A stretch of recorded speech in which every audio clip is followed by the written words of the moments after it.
Okay. Okay, so this look is para sa mga taken naman.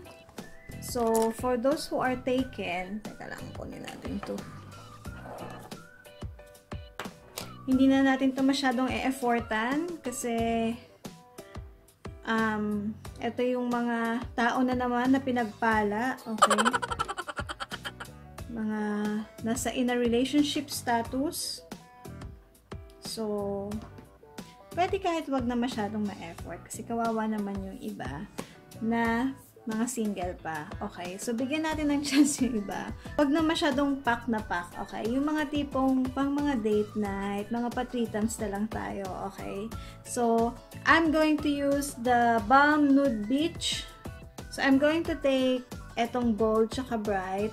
So, imimix ko lang yan. Ito tsaka ito, yung medyo pink. Mix lang natin yan. Teka, hindi ako masyadong comfortable using this one. Palit tayo ng brush. Ito. Kaya natin itong medyo mas malaking brush.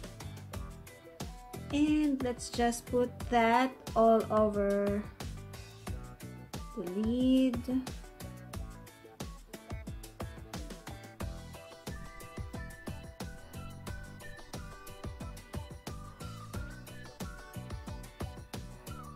In fairness, tong eyeshadow na to, mas okay to kaysa dun sa Meet Matrimony na eyeshadow palette. Parang mas pigmented tong color na to. Sobrang sisimplihan lang natin tong look na to. Pero syempre, kahit na taken na, dapat mag-aayos pa rin tayo, girls. Girls. So, ano lang girls? Para naman, hindi naman sabihin na pinabayaan na natin yung sarili natin. Hindi porket taken na tayo and secure na tayo na hindi mawawala yung partner natin, ibig sabihin hindi na tayo mag-aayos, diba? So, dapat presentable pa rin. And then, I'm going to take either this one or this one. Swatch nga natin kung anong mas maganda. Ito yung Babe or itong buff. Tignan natin. Oh. Hindi masyadong kumukulay yung buff. Or itong buff. Ayan. Siguro yung Babe na lang, no? Medyo mas matingkad yung kulay nun. So, yun na lang. Lagay natin yan sa inner part. Inner part, eye part. So, lagay lang natin yan dito sa may inner part, inner corner, kung anong gusto nyo tawag dyan. Basta dito sa may bandang loob. Okay. Huwag yung paabutin dito sa may gitna. So, parang hanggang dito up to here. So, sukatin nyo. Mga 1/4. Ganyan. Ayan. Pwede nyo idama yung tear duct para it serves as highlight na din. So, mukha naman siyang highlight color. So, dami na lang din natin yan. So, actually, okay na tong eye look na to.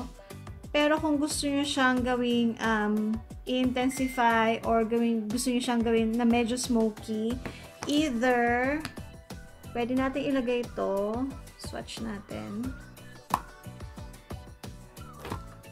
So, ito. Or, pwede nyo ilagay itong Bootylicious. Medyo mas dark to ng onte. May glitter siya ng onte, pero okay lang naman. Or, yan. So, I think, pwede natin ilagay yung Bootylicious na lang.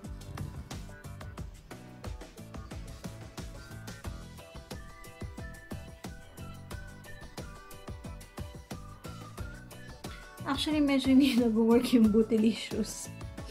So, mimix ko na lang siguro itong bright ulit, tsaka itong mas medyo na dark talaga na brown, yung Brazen.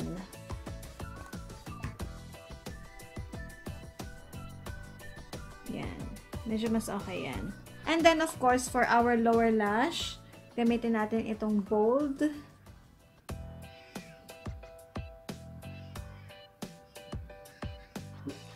There.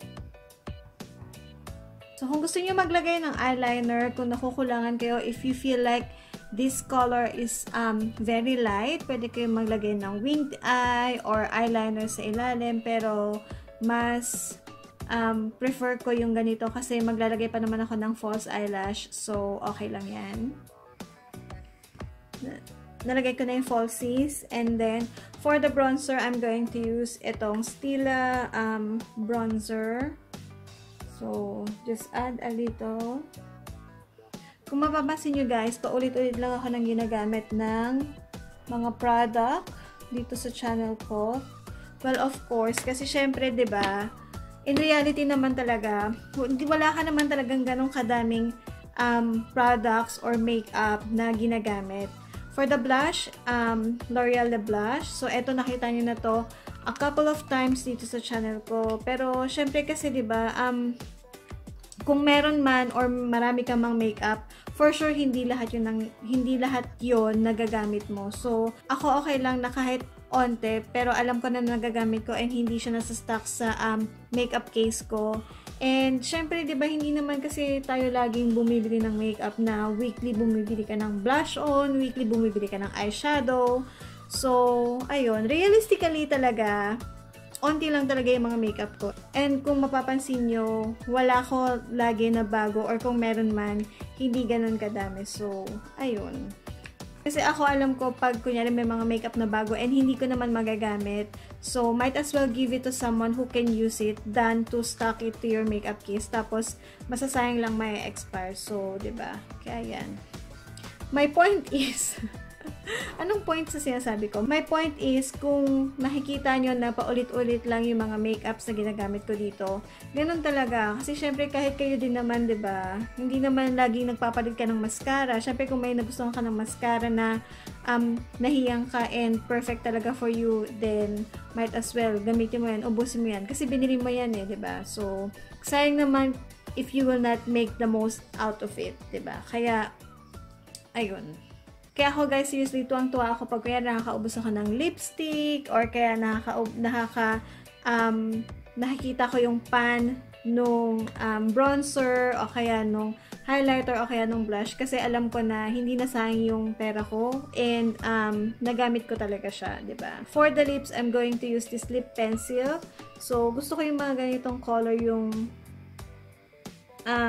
medyo nude or yung skin tone color ng lip pencil, kasi at least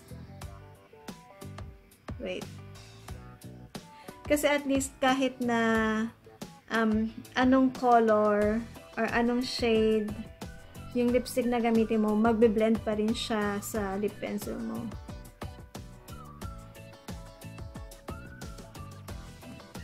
And for the lipstick, I'm going to use this one from Maybelline in the shade 565, which is Almond Rose. First time ko din na matatry ito. And, okay. In fairness, yan. Ganito yung bet ko na mga shade ng pink, yung parang medyo pa pink to nude na, or yung mga mauve pink. Hindi ko masyadong bet yung bright pink, especially sa mga morena na katulad ko or katulad natin, unless talaga na mga sobrang puti nyo or mga tipong Chris Aquino puti kayo, yung ganyan. Pwede kayong mga mag bright pink, or kunyari mga pang editorial or mga magazine type, yun, pwede kayo mag bright pink, or kung kunyari mga dark skin tone kayo, dark skin color, yun, bright pink okay sa inyo. Pero kung kunyari mga morena like us, yung mga ganitong type of pink, okay yan. Yan. Pwedeng pang everyday lang. So, yan. And of course, to finish this look, alam mo na, baka mag-date kayo ni hubby, or kung saan man kayo mapunta, better make sure na lock in ang ating makeup. So, I'm going to use the Smashbox Photo Finish Primer Water.